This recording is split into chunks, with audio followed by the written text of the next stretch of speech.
Bienvenidos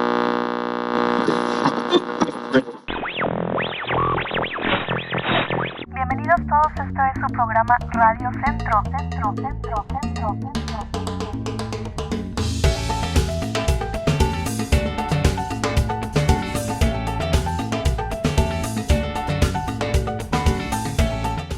Hola comunidad. I would like to thank everyone here for listening as we have a special guest today. But first, I would like to thank our relatives from the north for sharing with us this beautiful Wiyot land. Hi all, today with us we have U.S. Congressman Jared Huffman. Hi, Mr. Huffman. How are you doing today? I'm doing great. Nice to be with you. Great. Well, I just wanted to see, we're really happy to have you here. And as a representative of California's 2nd District, we would like to have, I know that you have quite experience in legislation. And what's the easiest part of your job? The easiest part of my job. Talking to you and other people about what's going on. It's an important part of my job, but it's also just something that I find really enjoyable, just the reporting out to my constituents, the accountability side of things. That's great. And then I also wanted to ask, I know that it's definitely, I wanted to start with something positive, but what is also the hardest part of your job? Well, in a few hours, I've got to get on an airplane and travel, depending on headwinds, 5.5 hours back home. I do it every week that we're in session.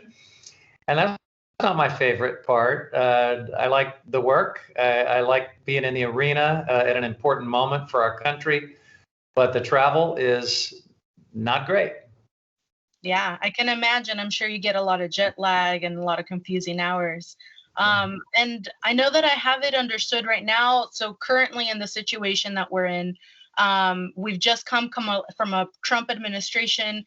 We're trying to get into something a little bit different, a little bit more progressive. And so recently there's been a lot of change in legislation, considering specifically on immigration. And I know that right now, a lot of the legislation that's pending does not have a lot of chance of passing.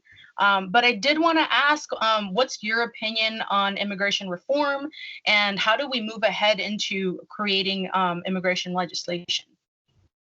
Yeah, thanks for that question. So I think you probably know where I stand on this. I've long supported comprehensive immigration reform. I certainly support, the incremental things we need to do, protecting the dreamers and making adjustments to various, visa programs and other things. But I really want the bigger picture of a comprehensive fix that also gives a pathway to citizenship for the millions of people that are here with their families that I would like to not have to live in fear of family separation and deportation. So you're right. I think conventional wisdom is that the political odds of us doing that in this Congress are pretty low, especially with the filibuster. So I think the best I can do is continue to try to pass those type of bills out of the House of Representatives. We're going to do that. We've got the numbers. That I think keeps the pressure on the Senate and the administration. But then look for opportunities, maybe to do something just for dreamers, maybe to do something for agriculture workers or others, and we'll pass those smaller bills as well. We've also got a president and an administration who's finally using their authority to do good things on immigration instead of using it to do bad things. And there's still a lot more that President Biden can do with the tools he has. Yeah, I definitely agree. And I think that you've mentioned DACA a little bit and the program. Currently, the DACA program has been halted at the state of Texas, the United States of America, and deeming this policy illegal. And I would like to see kind of what your opinion is on this resolution that has happened. And do you think that there's another possibility for this program to be reopened, or that there's something similar that takes its place? Yeah. So the good news is that even with this terrible Supreme Court, current registrants under DACA are going to keep their protection. They're not going to be subject to deportation, but we can't continue signing people up. And I think the answer is for Congress to just, by an act of Congress, get this done. And if they do that, the Supreme Court would not interfere with the program. It would go forward. Yeah. But now that's easier said than done, obviously. So, I think we could pass that kind of targeted legislation in the House. I'm not sure that we can get around a filibuster in the Senate and actually do that. Yeah, definitely. And I think that it is something that affects a lot of different people. So I do agree that Congress should be the ones to kind of put this in place. And I mean, it's really difficult for a lot of dreamers out here, specifically the ones who did want to continue their studies past the pandemic. And the pandemic has really affected a lot of different folks, but especially a lot of students having to go back to their families, having to work, and having to do a lot of these jobs that normally they'd be doing at school, right?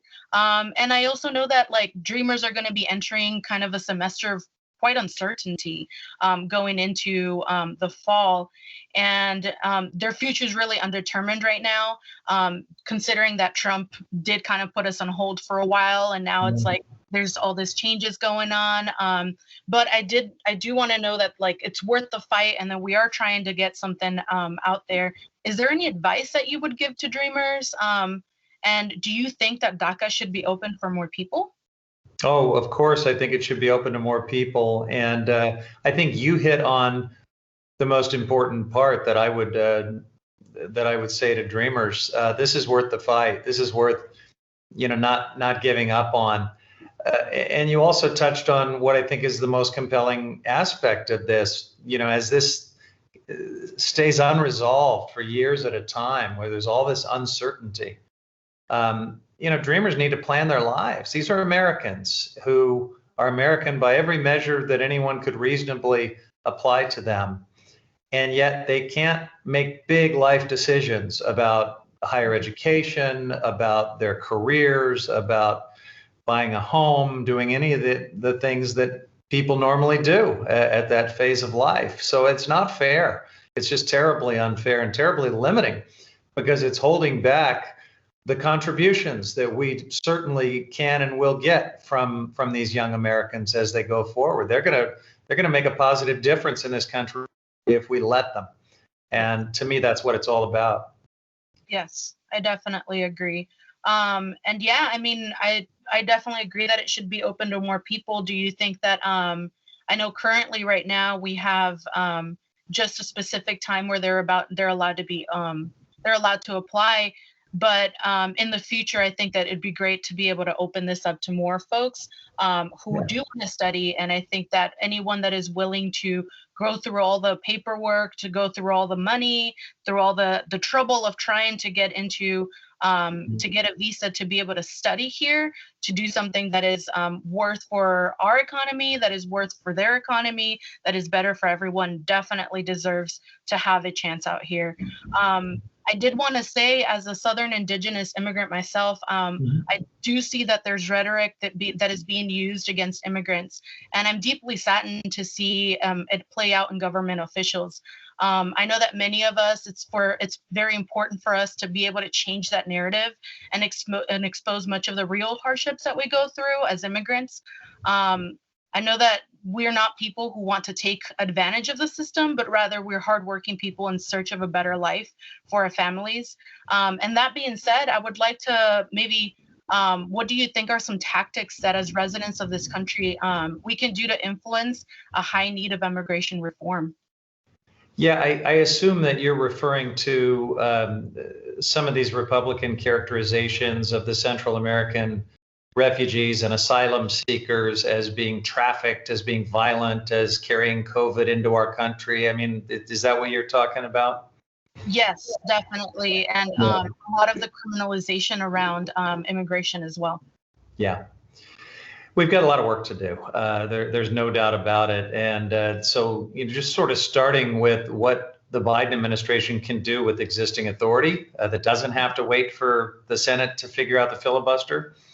I think we can just be much more humane in how we engage with and deal with folks who are refugees and asylum seekers coming out of really terrible conditions certainly in the Central American countries that we're talking about here, but there's going to be other, waves of refugees, as there always has been, from different parts of the world. And I just think it's one of the great things about our country that we have opened our arms to people coming out of these terrible circumstances and given them a chance at a new life here. It's one of the great things about our country. And it's really one of the dark parts of the Trump administration and that whole agenda, to try to make us into a country that is not humane, that does not embrace people in that situation. It's not the first time our country has tried to turn its back on desperate refugees and asylum seekers. We've done it a few times over the years. But I think the soul of our country always takes us back to being a welcoming place. And I think President Biden is trying. I think he has more work to do, but that's really the heart of it. What he can do without Congress is to just try to bring that philosophy and policies that achieve that to the border. Yeah, I think I do think that the Trump administration did bring a lot of this out in public. I do think that there was a lot of rhetoric prior to that was under that has been going on for years. This has just kind of brought it up to life. But I also do want to acknowledge that the more that there's a push in one direction, there's also another push in a different direction. There always is. Yeah, and we should at least try to stay a little bit more positive, right? Yeah, our country is very divided right now, and when a country is divided, there's room for demagogues to come in and scapegoat outsiders or people that they can portray as outsiders. It's something that's just happened over and over again in this country, in 1930s Germany, in lots of other places. It never ends well. It brings out the worst in humanity when we dehumanize other people. And I think, to your question about the rhetoric and other things that have poisoned this conversation about immigration, we've got to just be real clear that that's where this goes if we allow it to continue. It takes us into some really dark places, and we can't let that happen. Yeah, definitely. Do you have any advice for people who are seeing this happen on the sidelines and how to kind of prevent it from continuing on? Got to call it out. That's the main thing. Try to stay focused on our common humanity. Try to have some empathy and compassion for our fellow human beings. And don't let anyone portray anyone else as less than human. Yes, thank you very much. I appreciate those words. And I also wanted to touch on a couple of things right now with the pandemic. Things have really changed for a lot of folks.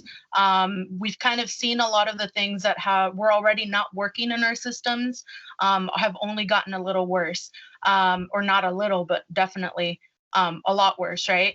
And through the pandemic, we've been trying to figure out solutions to kind of stop this and try to help and adjust for other folks. I do feel that a lot of the immigrant community is getting forgotten a little bit. And I also understand that that it can be very difficult to set rules and laws to protect a lot of us. But I know that I can tell you from experience that many of our Latinx and Southern Indigenous communities have been deeply affected by the pandemic, economically, socially, various ways. And I know that although there is some aid for rent right now, many immigrant families have been left vulnerable to a lot of illegal evictions. We're seeing it happen now. I think we expected it earlier. We're just now seeing it happen, the repercussions of the pandemic. How do you envision protecting these hardworking families who are just trying to go live day by day and are being threatened through immigration to leave their homes if they don't pay their bills or if they're not able to pay their rent, even if it's not their fault that they can't pay their rent just yet? Yeah, that's it's a disturbing situation that any landlord would be so heartless as to target vulnerable undocumented immigrants in a way that they would not apply to other tenants. But I'm sure it is happening. I think in the state of California, we've got an administration at the state level that would probably take that very seriously. And so I would say reporting it to the California Attorney General's office and local elected representatives, state elected representatives would be a good thing to do. At the federal level, I don't know that we have the laws in place because we've had all these anti-immigrant members of Congress for a long time to do much about it. But it might be that the U.S. Department of Justice, now that we have a real Attorney General, would look into something like that too. But in California, we're probably better served at the state level, where we're going to have good laws on the books and good people looking into it. I worry about other states where they might not have that. Mm-hmm. Yeah, and I know that the new program, the Housing is Key, has definitely tried to assist a lot more families. Unfortunately, I've seen it where it's people are applying for the money that they need at the time. They're really backed up, and so it's taken about at least 4 months for anybody to get an answer back from their application, and so it can be really difficult. I know that, everybody's trying their hardest, but it is something that's going on right now. And I also just wanted to ask kind of something a little bit more personal, perhaps, but what if you had unlimited resources, what would your utopic world look like? Well, that's a fun question. A utopic world that I could make happen with unlimited resources. Well, right now, I sort of start with the most urgent crisis that has to be resolved, and it's climate change. As much as I believe these other things are really important and probably crises in their own right, the one that actually threatens our ability to live as a species on this planet is climate change. The others, even if we don't get them resolved right away, we can keep making progress and keep working on them and hopefully get there eventually. We don't have time with climate change. So the first thing I would do with unlimited resources is immediately get this world, the entire planet, off fossil fuels and transform the way we power our homes and cities and the way we construct our buildings, the way we do our agriculture, the way we move people and goods in our transportation sector. I'd do that. For sure. That's great. I know that there's a lot of that we don't know as to how to climate change is a lot more complicated than it looks, right? But I do know that you're doing a lot of the work to try to get us there, and a lot of the legislation that can get us there, which is super important. And here, at least in Humboldt County, we're really blessed to have we have our redwood trees out here. And so we're really happy and excited to be able to have a different world and not be going through a lot of what California tends to go through every summer with the fires and stuff. I do want to acknowledge that it is important for us to take care of our Mother Earth, just as we're taking care of one another. And I would like to thank you so much, Mr. Huffman, for spending some time with us. Is there any other closing things that you want to say?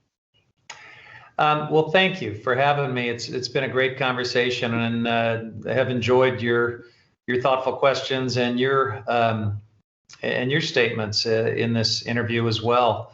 I guess the only other thing I would say, also right up there with climate change and these other issues that we're discussing, we've got to rediscover the importance of truth and just treating everyone with basic humanity and respect. That does, kind of pick up where we were leaving off there on the immigration issue, but it's broader than that. We are fighting with each other like never before about everything, about religion, about our, party labels, about everything. And I am really worried that if we don't turn down the temperature on these divisions, the fabric of this country could really come undone in the not too distant future. And there's some people actively working to make that happen. So that's, I guess, the other big thing going on. And, we each have a role to play there. We each can just try to engage civilly with folks, even if they disagree with us, and try to reset a better political dialogue in this country so we can hang together as a republic, hopefully for another 243 years. Yeah, definitely. I agree. Well, thank you so much, Mr. Huffman, for spending this time with us and for doing this work that you do. I would like to thank our listeners who are out here working day by day for our families and for greater opportunities. Y en nuestra comunidad les digo, sí se puede. Gracias. Adiós.